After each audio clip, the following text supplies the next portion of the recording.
نحمدہ و نصلی علی رسولہ الکریم۔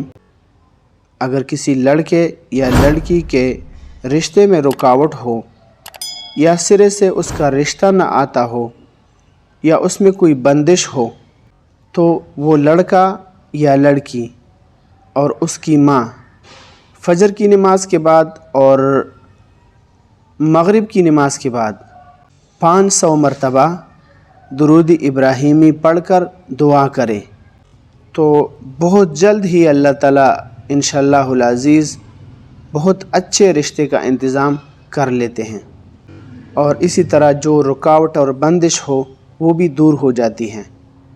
ذریعۃ الوصول صفحہ نمبر 1۔